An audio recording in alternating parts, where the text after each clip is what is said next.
সেই ৰখিব ব্লগটো চাই যাওক। ব্লগটো কি হৈছে মানে মই গৈ আছোঁ বিয়াত, মোবাইলটো হিলিছে চৰি, মই গৈ আছোঁ বিয়াত আৰু ইয়াৰ প্ৰথম এখন আমাৰ ঘৰৰ ওচৰতে বাইপাছত যাম, সেইখন বিয়া।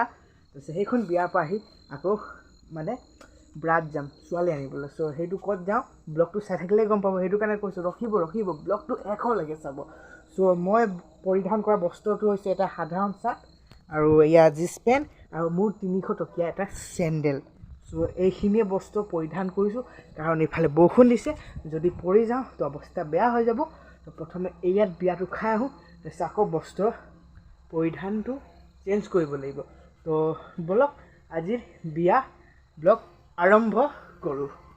চ' ৰাইজসকল আহি পালোঁ এই বিয়া ঘৰ আৰু অলপকৈ আপোনালোকক ভিডিঅ' দেখাই দিছোঁ। ডেক'ৰেশ্যনটো ভাল লাগিছে, খুবেই ভাল লাগিছে ডেক'ৰেশ্যনটো। আৰু এয়া মই বহি আছোঁ আৰু ৰাইজসকল ভিউৱাৰসকল আহিলোঁ মই বিয়া খাই আৰু আকৌ বস্ত্ৰ চেঞ্জ কৰি দিলোঁ। ষ্টাইল মাৰিলে নহ'ব নহয়, ঠাণ্ডা লাগিব, সেইবাবে জেকেটটো পিন্ধি ল'লোঁ আৰু টুপিটো লগাই লৈছোঁ কাৰণ মই এতিয়া বাইকত যাম দৰাৰ ঘৰত, তাৰপিছত ছোৱালী আনিব যাম।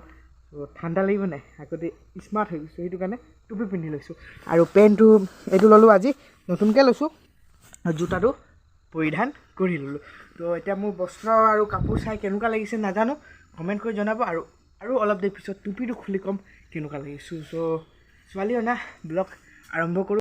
আৰে কেনা কিয়া চাহতে হো কৰিলোঁৱেই ন ব্লগ তেনেহ'লে। চ' ফাইনেলি হাঁহি ধেমালি কৰি আহিলোঁ আমি এতিয়া গেলাপুখুৰী পেট্ৰল পাম্পত। অলপ চলপ তেল ভৰাই লওঁ কাৰণ কি আমি যাম গটঙৰ পৰাই, যিহেতু আপোনালোকক ক'লোঁ ছোৱালী আনিব যাম। তো গাইজ আহি পালোঁ গটঙলৈ আৰু এয়া গটঙৰ বিয়া ঘৰৰ পৰিৱেশ একদম চব উদুল মুদুল হৈ আছে আৰু এতিয়া অলপ দেৰিতে ব্ৰাত যাব। চ' মই যাওঁ বাছত গৈ বহি লওঁ। তেনেহ'লে এয়া আহি গ'লোঁ আৰু বাছত। আৰু এইখিনিতে বাছখন যিহেতু সৰু গাড়ীতকৈ পিছে যাব, চ' এতিয়া চব সৰু গাড়ী এক কিনাৰে ওলাইছে। চ' তাৰ ভিডিঅ' দেখাই আছোঁ, একদম মজাকৈ চাওক, চিষ্টেম লাগিব।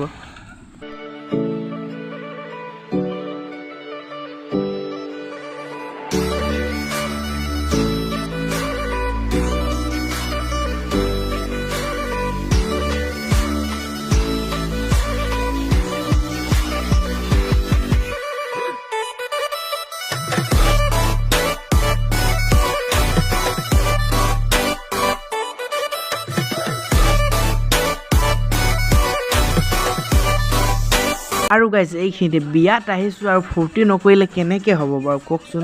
সেইবাবে আৰু পূৰা বাছতে গান বজাই আৰু আমি সকলোৱে নাচি আছোঁ আৰু ইয়াৰ ভিউ চাওক।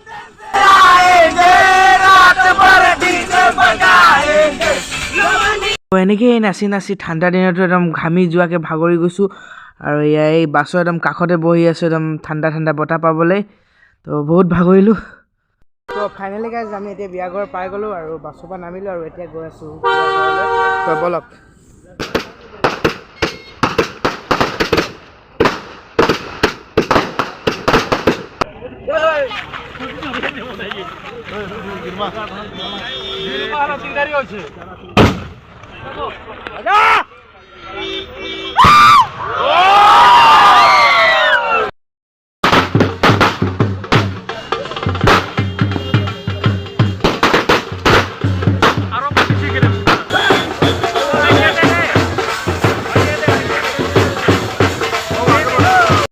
চ' গাইজ ফাইনেলি আহি পালোঁ আৰু বিয়া ঘৰ। বহুত নাছিলোঁ, ভাগৰ লাগি গ'লগৈ। আমাৰ দাদাহঁতৰ লগত মই বহি আছোঁ আৰু এয়া বিয়া ঘৰৰ ডেক'ৰেশ্যন বহুতেই ভাল লাগিছে গাইজ, বহুত ধুনীয়াকৈ ডেক'ৰেশ্যন কৰিছে আৰু এতিয়া বহি আছোঁ আৰু। ত' এতিয়া নাস্তা চাস্তা কৰি ল'লোঁ আৰু এতিয়া হ'ব জয়মালা। তো এনেকৈ ছোৱালী আমাৰ বিয়াহী মানুহ নিয়মত ছোৱালী এনেকৈ উলিয়াই লৈ আহে। আপোনালোকৰ নিয়ম কেনেকৈ কৰে পাৰে যদি অলপ কমেণ্ট কৰি জনাব, মই নাজানো। আৰু এতিয়া জয়মালা হ'ব।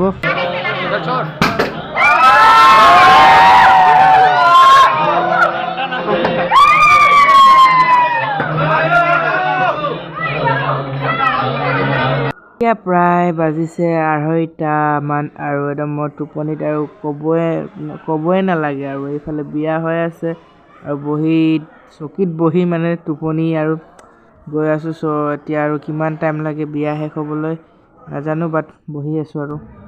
গাইজ প্ৰায় এতিয়া 4:30মান বাজিলে আৰু অলপ দেৰিতে বিয়াটো শেষেই হ'ব আৰু।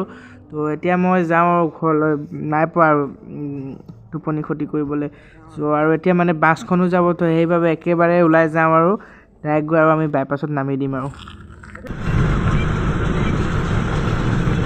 তো ফাইনেলি গাইজ বাইপাছ চাৰিআলিত নামি দিলোঁ আৰু এতিয়া মই যাওঁ ঘৰলৈ খোজকাঢ়ি আৰু এই আমাৰ বাইপাছ চাৰিআলিৰ ৰাতিপুৱা আৰু ভিউ চাওক না কিমান ধুনীয়া লাগিছে নহয় জানো আমাৰ ৰাতিপুৱা বাইপাছখন কিমান শান্ত লাগিছে যিহেতু গোটেই দিন গাড়ী চলি থাকে তো বহুত হুলস্থুল যেন লাগে আৰু চ' এতিয়া ৰাতিপুৱা তথাপিও আৰু গাড়ী চলিয়ে থাকে নচলা নহয় তো গাইজ আজিৰ ব্লগ এইটো ইয়াতে সামৰিছোঁ thank you bye bye Tata